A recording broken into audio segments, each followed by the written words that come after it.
시청자 여러분 안녕하십니까. 뉴스데일리 베스트 민앵커입니다.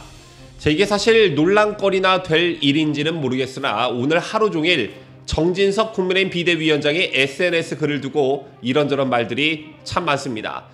당내에 조그만 논란거리라도 생길 때면 더불어민주당 인사들보다 더 빨리 더 집요하게 물어뜯는 유승민의 처신도 함께 도마에 오르고 있는데요. 논란이 되고 있는 정 위원장의 SNS 글과 유승민의 이해할 수 없는 반응, 그리고 정진석 위원장이 쓴 글이 논란거리조차 되지 않는 이유를 차근차근 설명해 드리도록 하겠습니다. 우선 정진석 위원장, 이재명 더불어민주당 대표의 한미일 군사훈련과 관련한 친일 프레임 발언을 연일 공격하고 있는데요. 논란이 되고 있는 페이스북 글도 이런 과정에서 나온 것입니다. 그런데 유리한 부분만 딱 골라서 기사에 인용하는 이른바 악마의 편집이 된 기사를 보지 마시고 정 위원장이 자신의 SNS에 올린 글 전체를 읽어보면요, 논란이 될 거리가 하나도 없다는 것을 쉽게 아실 수가 있습니다.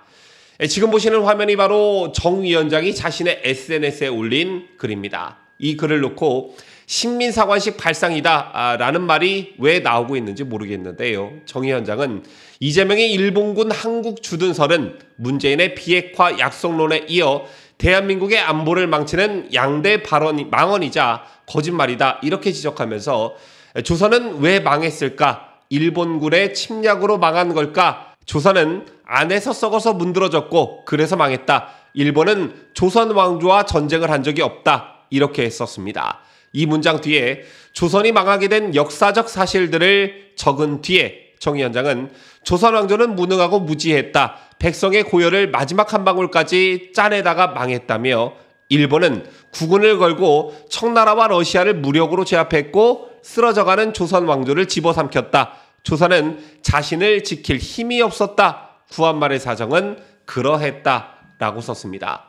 그러면서 정 위원장은요, 일본이 오늘부터 무비자 관광객 입국을 전면 허용한다. 일본 간사이 공항을 통해 오사카로 들어가는 우리 젊은이들이 일본과 해상훈련을 하면 우길기를 단 일본군이 우리 땅에 진주한다. 구한말 같은 상황이 일어난다는 주장에 과연 공감할까? 경박한 역사 인식으로 국민을 현혹시키지 말았으면 한다. 국민들께 약속드린다. 대한민국이 주권을 내려놓는 상황이 아니라면 일본군의 한국 주둔은 허용되지 않을 것이다. 이렇게 적었습니다. 자, 여러분, 이게 논란거리가 될 글이라고 생각하시는지요? 조선이 망한 이유를 꼽을 때 우리는 크게 두 가지 원인을 꼽곤 합니다. 그 첫째가 일본이 제국주의를 표방하면서 아시아 패권을 장악하고자 한 데 따른 것, 이거 한 가지 하고요. 다른 하나가 바로 조선 스스로의 문제점이지요. 이 두 가지가 시기적으로 들어맞았기 때문에 우리나라가 일본의 식민지가 된 것인데, 정진석 위원장 글의 요지는 바로 후자의 방점이 찍혀져 있는 것입니다. 즉 우리 스스로 나라를 지킬 힘이 없었기 때문에 나라를 빼앗긴 것이다 라는 주장인 것인데, 다만 속된 말로 그 당시 조선이 그러했기 때문에 일본의 침략은 당연한 것이고 정당하다, 이런 취지의 발언은 그 어디에도 없었습니다. 그럼에도 불구하고 이 글을 왜곡해 마치 정진석 위원장이 조선은 망해도 싸다, 일본이 조선을 침략한 것은 정당했다, 꼭 이렇게 말한 것처럼 왜곡하는 현상이 현재 벌어지고 있는 것인데요. 이재명의 한미일 연합훈련과 관련한 발언으로 수세에 몰리고 있는 더불어민주당, 이 찬스를 놓칠 리 없겠죠. 오영환 더불어민주당 원내대변인은 정진석 위원장 발언과 그 안에 담겨있는 인식들은 일제가 제국주의로 조선 침략을 할 당시에 명분 삼았던 전형적인 식민사관의 언어라며 결코 오늘날 대한민국에서 이 언어가 사용될 거라고 생각하지 못했는데 제국주의 일제 침략 정당화했던 이완용 같은 친일 앞잡이들이 설파했던 주장들을 여당 대표 입으로 듣게 될지 상상도 못했다, 이렇게 말했습니다. 정진석 위원장 글의 어느 부분에서 식민사관의 언어가 들어가 있는지 모르겠는데요.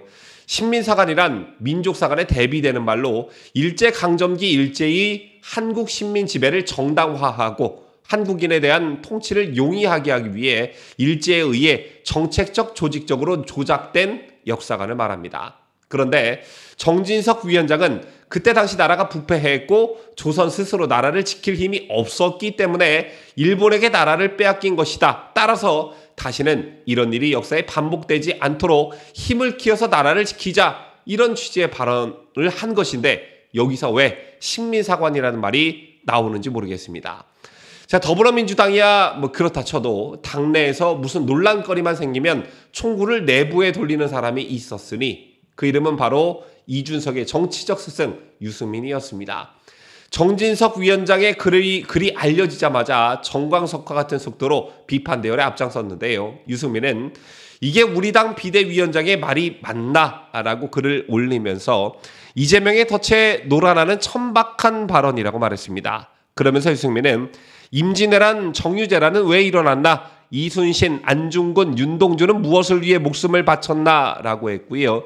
정 비대위원장은 당장 이 망언에 대해 국민께 사과하고 비대위원장 측에서 사퇴할 것을 강력히 요구한다라며 우리 국민의힘은 정진석 의원과 같은 생각을 결코 하지 않는다는 점을 분명히 밝힌다라고도 덧붙였습니다. 자, 이게 누구의 발언인지 말을 안 하고 사람들에게 보여주면 열이면 열 민주당 쪽 인사의 발언이라고 답할 텐데요. 이게 과연 대국민 사과를 할 일인지 비대위원장직에서 물러날 일인지 유승민 본인은 정말 그렇게 생각해서 이따위 말을 내뱉는 건지 정말 궁금해집니다. 어쨌든 내부 총질하면 이준석 전에 유승민이 원조라는 건 틀림없는 사실인 듯합니다. 자, 다시 본론으로 들어가 맹자는 한 나라가 멸망하는 것을 보면 반드시 그 나라 스스로가 망할 짓을 한 후에 다른 나라가 그 나라를 멸망시킨다라고 했습니다. 앞에서도 언급해드렸지만 조선이 망한 상당의 이유가 바로 여기에 있는데요. 역사는 반복된다는 말이 있죠. 고종이 조선을 망하게 했다면 문재인이 나라를 망하게 할 뻔했는데요. 아마 문재인 뒤에 이재명이 정권을 잡았다면 보나마나 우리나라는 망하거나 북한에 의해 접수됐을 것입니다. 제가 왜 이런 말씀을 드리냐면요. 자, 그때 조선과 문재인 정권의 모습이 서로 유사했던 점이 참 많았기 때문인데요.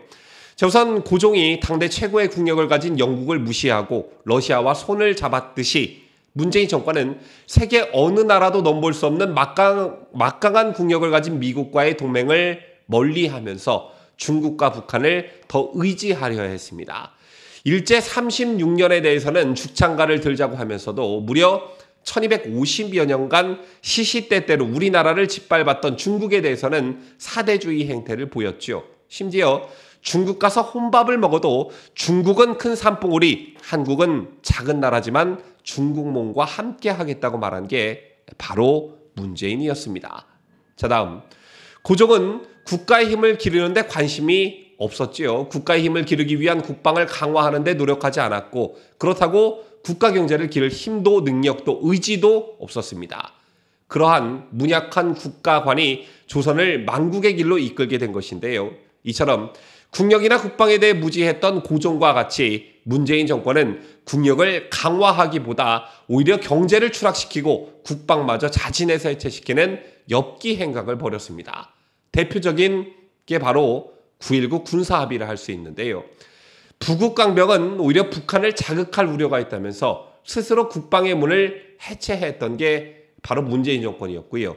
주한미군 분담금을 늘리는 것에는 엄청나게 아까워하면서 북한에게는 100조라도 퍼부어 줄 것처럼 말하고 행동했던 게 바로 문재인 정권이었습니다. 안 그렇습니까, 여러분? 조선일보 박정원 논사실장은 조선은 어떻게 망하였는가라는 글에서 문재인 정권에 대해 이렇게 설파한 적이 있습니다. 이 정권의 핵심은 사대부 DNA를 물려받은 운동권 관념주의자들이다. 바깥 세상에 눈 감은 채 이념의 성체에 들어앉아 국제 고립과 국력의 쇠락을 자초하고 있다. 조선의 관념파들은 국익보다 당파 이익을 우선했다. 일본의 보복 앞에서도 선거 승리만 따지는 문 정권의 기막힌 정치공학은 임진왜란 때의 당쟁을 연상케 한다. 적은 밖에 있는데 안에 적을 만들어 권력의 칼날을 휘두르고 있다. 국가 미래보다 정권 재창출에 올인하는 이 정권의 당파성은 조선 성리학 원리주의자들의 결코 뒤지지 않는다. 이처럼 조선은 현실을 철저히 무시하는 관념론자들이 지배하는 그런 나라였습니다. 입으론 도덕과 윤리를 말하면서 뒤로는 백성을 개돼지로 여기며 사리사욕을 챙기는 위선자들로 넘쳤습니다. 좀 전에도 보도해드렸지만 민주당 대변인은 정진석 위원장의 말을 가리키며 결코 오늘날 대한민국에서 이 언어가 사용될 거라고 생각하지 못했다 이렇게 말했습니다. 이 말을 그대로 돌려주자면 결코 오늘날 대한민국에서 현실을 철저히 무시하는 관념론자들, 이념론자들, 국민을 개돼지로 여기며 사리사욕을 챙기는 위선자들이 넘쳐날 줄 몰랐다 이렇게 말할 수 있겠는데요. 잊혀질만 하면 계속해서 등장하는 더불어민주당의 반일선동, 이게 과연 국익에 현실적으로 어떤 도움이 되는지, 조선의 멸망에서 우리는 무엇을 반면교사 삼아야 하는지 곰곰이 생각해보는 시간이 되셨길 바라면서 뉴스를 마치도록 하겠습니다.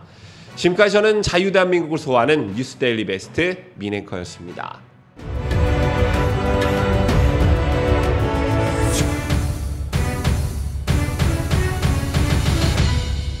함께해요. 뉴스데일리 베스트.